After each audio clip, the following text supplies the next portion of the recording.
Hello my friends, and welcome to another 29 before 29. We are super close to finishing these 29 videos. I haven't quite done them in 29 days because there was 2 Fridays where I was like, I just have nothing left in the tank to create a video, but I'm still super proud of myself for creating 29 videos in 29 days. I think I will definitely have a bit of a break after this, so if you would like to go and follow me over on A Good Little Teach to keep up with everything on Instagram, please go and do that, because I don't think I will be posting as often on YouTube going forward.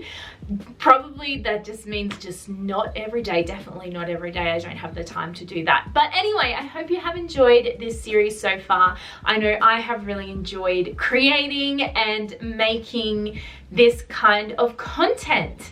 Anyway, let's get into today's video. I thought I would share some tips and tricks of how to switch off. So at the moment we are away on holidays. We've come down the Gold Coast for 2 weeks and it has been awesome, but I have found it a little bit hard to switch off. And I don't know about you, but sometimes I get those really anxious feelings where it's like, oh, I've got so much to do.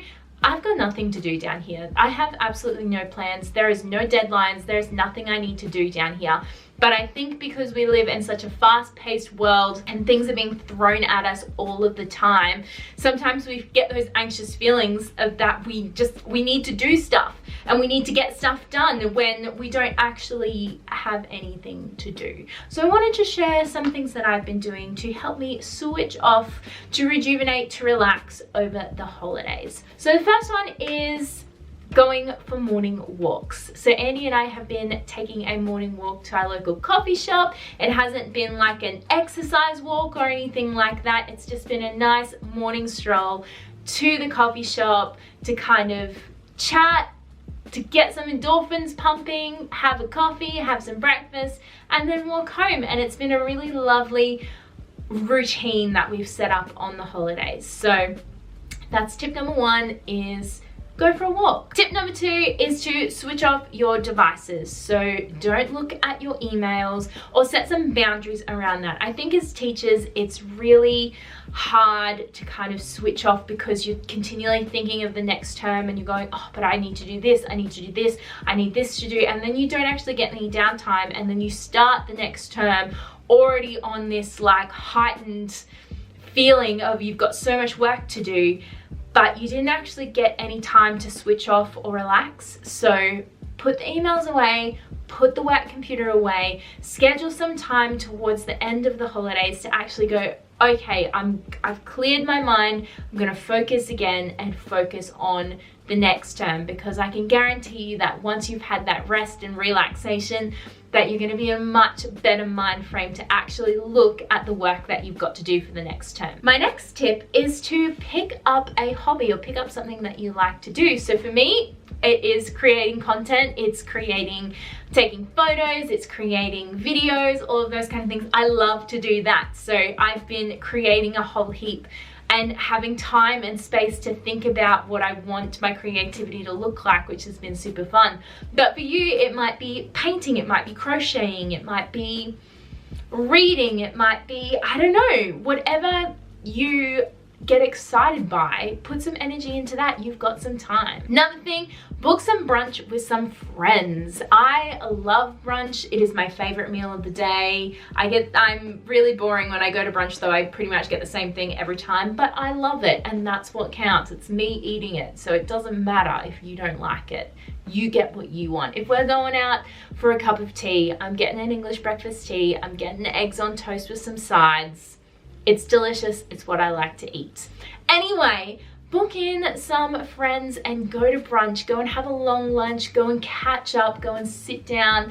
You don't have to worry about any time limits, you can just chill, which I really like. My last one that I wanted to encourage you is to pick up some books and read. So I don't know about you, but I find it really hard to read during the term. I think my mind is just elsewhere and I just never really think about reading, and but I really love reading. I love when I find a good book and I can actually read it. So I thought I would show you some of the books that I am reading on my holidays. I have already read one of them and I'm currently through the first bit of the second one, and I'm going to try to finish all 3 by the end of the holidays. So the first book I read was this one, The Last Thing He Told Me. It is a mystery.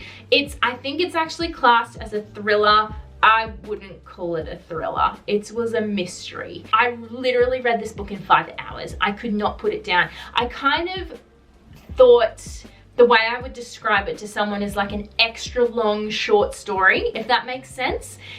There just wasn't a good point to put the book down, so I just read the whole thing in one sitting, and it was brilliant. I highly recommend this one. It wasn't scary. That's the part that I was a bit nervous about, because I don't like scary books. I like the romance kind of books. I like historical romance, those kind of time-bendy kind of books. Someone recommended this to me where I was a bit like, is it gonna be scary? It wasn't scary at all. It was a little bit suspenseful, but not like, yeah, not crazy at all. But I highly recommend this book. It's an easy read as well, which I really like. So it really kind of got me into holiday reading, where I was like, yes, let's go, because I could finish it in like 5 hours. It was really good. Highly recommend this book. The next one that I just picked up is Daisy Jones and the Six, and I've heard really good things about this book and about this author actually. So I've just started this one, so I can't really comment on it, but I am really excited. If you've read this book, comment down below, let me know what you think, and yeah, we'll see how we go. It's written a bit differently, like in a script form, so I'm interested. I think it'll be good. The third book I'm reading, and I've started this one and picked it up and put it down a few times, hasn't completely gripped me yet, but I'm gonna persevere, is called The Dictionary of Lost Words. I'm really intrigued by the title, and the blurb on the back seemed really good as well. So after I finish Daisy Jones and the Six, I will persevere with this one. I just didn't want to start it or complete it yet because it hasn't quite gripped me, and then I know that it was going to take me a little bit to get into it. So anyway, that one is my third one, but so far I'm really hoping that I get into this one because I feel like it would be really good. Okay, so they are my 3 books that I'm reading on my holidays, and they are some top tips of how you can turn off and relax. But my encouragement to you is to just find something you really like to do and don't feel guilty about it. You're on holidays, you can have that time to relax and rejuvenate, and trust me, if you do, I think you're gonna start your next term feeling a whole lot better about yourself, about your situation, about work, about kids, about everything, and you're gonna be in a whole much better place. I know I am looking forward to starting the term feeling a whole lot more rejuvenated because I have had this break. Anyway, my friends, I will see you in my next video. Like I said, we're almost at the end, which is great, and yes, bye friends.